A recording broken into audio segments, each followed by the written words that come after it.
على سيد المرسلين وعلى آله وأصحابه أجمعين أما بعد সর্বপ্রথম আল্লাহর দরবারে শুকরিয়া জানাই যিনি আমাদের এই তরঙ্গ অনুষ্ঠানে একত্রিত করেছেন।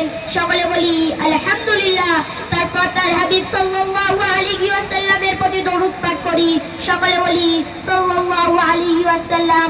মঞ্চে উপবিষ্ট শ্রদ্ধেয় সভাপতি মহাশয়, মহামান্য বিচারক মণ্ডলী, বহিরাগত অতিথিবৃন্দ, এক কথায় যারা জ্ঞানে গুণে মর্যাদায় ও বয়সে বড় তাদের প্রতি যথাযোগ্য শ্রদ্ধা ও সম্মান জানাই।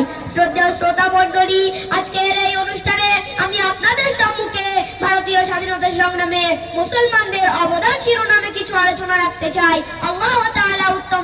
এই ভারতে হিন্দু, মুসলমান, জৈন, খ্রিস্টান বিভিন্ন ধর্মাবলম্বী মানুষের বসবাস। শুধুমাত্র কোনো একটা ধর্মাবলম্বী মানুষের ঐকান্তিক প্রচেষ্টায় স্বাধীনতা অর্জন সম্ভব ছিল না।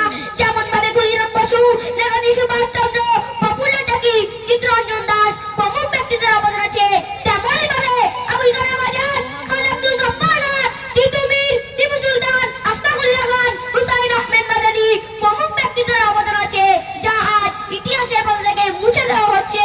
শ্রদ্ধেয় শ্রোতা মণ্ডলী, ভারতের স্বাধীনতা সংগ্রামে মুসলমানদের অবদান সন্ন্যাস করে লিখে রাখার মতো মুসলমানরা যেভাবে দেশপ্রেম দেখিয়েছে, বাহাদুরির সঙ্গে জীবন উৎসর্গ করে স্বাধীনতা সংগ্রামে অংশগ্রহণ করেছে, তার উদাহরণ পুরো ইতিহাসে দ্বিতীয়টি নেই। বলা হয়ে থাকে 1857 সালে সিপাহী বিদ্রোহ থেকে স্বাধীনতা আন্দোলন শুরু। এই কথাটি সম্পূর্ণ মিথ্যা, কেননা ইংরেজদের উদ্দেশ্য বুঝতে পেরে অনেক আগে থেকেই ভারতের উলামারা ইংরেজদের বিরুদ্ধে লড়াই শুরু করেছিল। 1757 সালে জিরা যুদ্ধ হলো।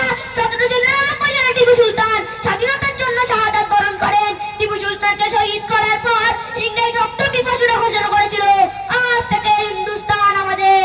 শ্রদ্ধেয় শ্রোতা মণ্ডলী, পরবর্তীতে 1803 সালে বিখ্যাত আলেম শাহ আব্দুল আজিজ মুহাদ্দিস দেহলভী রহমাতুল্লাহ আলাইহিকে ইংরেজদের বিরুদ্ধে জিহাদের ফতোয়া দিয়ে ইংরেজ বিধান ভিত্তি স্থাপন করেন। এই ফতোয়ার কারণে রেশমি রুমাল আন্দোলন, অসহযোগ আন্দোলন সংগঠিত হয়। Field marshal Robert 41 years in India গ্রন্থে লিখেছেন, শুধু 1857 সালে 27 জন মুসলমানকে ফাঁসি দেওয়া হয়েছে। দিল্লির চাঁদনি চৌক থেকে লাহোর পর্যন্ত রাস্তার প্রতিটি কাছে আলেমদের লাশ ঝুলতে দেখা গিয়েছে। শ্রদ্ধেয় শ্রোতা মণ্ডলী, ইংরেজরা শেষ মুঘল সম্রাট বাহাদুর শাহ জাফরকে বন্দী করে দুই পুত্রের ছিন্ন মাথা ট্রেতে করে তার সামনে রাখা হয়। এমন বেদনাদায়ক মুহূর্তে ছেলেদের মাথায় হাত রেখে বলেন, তৈমুরের পুত্ররাও তোমাদের ন্যায় এভাবেই বিজয় বেশে পিতার সামনে হাজির হয়েছিল। শ্রদ্ধেয় শ্রোতা মণ্ডলী, হুসাইন আহমেদ মাদানী রহমাতুল্লাহ আলাইহিকে ইংরেজ আদালতে হাজির করলে বিচারক বলেন, হে হুসাইন আহমেদ, তুমি আমাদের বিরুদ্ধে ফতোয়া দিয়েছো, তোমার জানা আছে এর পরিণতি কি হতে পারে?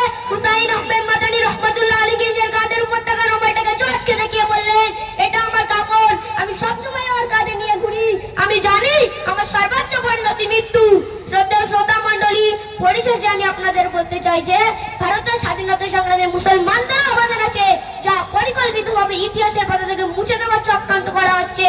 অতএব আমাদের উচিত প্রকৃত ইতিহাস জানা ও পরবর্তী প্রজন্মের কাছে পৌঁছে দেওয়া। এই বলে আমি আমার বক্তব্য এখানে ইতি করছি। ওয়া আখিরু দাওয়ানা আনিল হামদুলিল্লাহি রাব্বিল আলামিন। আসসালামু আলাইকুম।